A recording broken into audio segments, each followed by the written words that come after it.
Hey there, everyone. Today, we're diving into a fascinating development that's got me really excited. Ghana, a country known for its gold production, has just entered the global lithium market, and it's a move that could shake up the entire industry. Imagine this.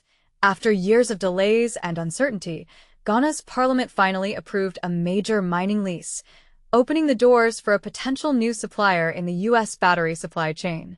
This is a big deal, especially when you consider the growing demand for lithium, a key component in electric vehicles and renewable energy storage.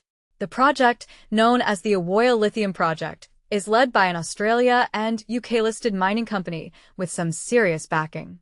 They've got institutional and strategic investors on board, including some big names like Assor Holdings and Piedmont Lithium. And get this, the Ghanaian government is also involved, holding a 13% free carried interest, which means they're directly participating without any upfront investment. Now, here's where it gets interesting. The fiscal structure of the agreement is all about balance. Ghana will earn royalties on a sliding scale, ranging from 5% to 12%, depending on global lithium prices. This way, the government can benefit from price surges while still keeping the project viable during market downturns. It's a clever strategy to ensure long-term sustainability. But it wasn't all smooth sailing. The deal faced resistance from some lawmakers who argued that lithium, being a strategic asset, should be carefully managed. However, the ratification has removed a major hurdle, allowing the company to move forward with financing discussions and get closer to a final investment decision. This project isn't just about the big picture, it's also about the local communities. The approval could bring much-needed economic revival to the areas around Ewoyaa, creating jobs and stimulating local businesses during the construction and development phases. And Ghana isn't alone in this lithium race.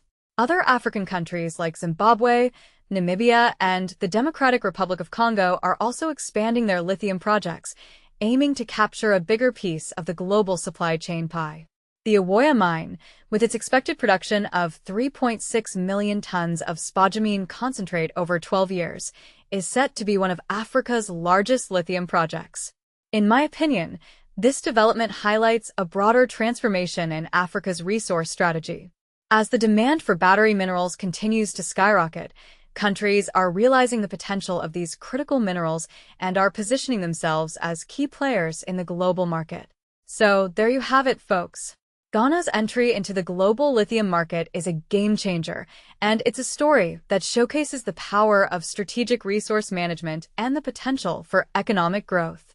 I, for one, can't wait to see how this unfolds and what it means for the future of Africa's critical minerals landscape. Thanks for joining me on this journey, and stay tuned for more insights and analysis on the exciting world of global resources.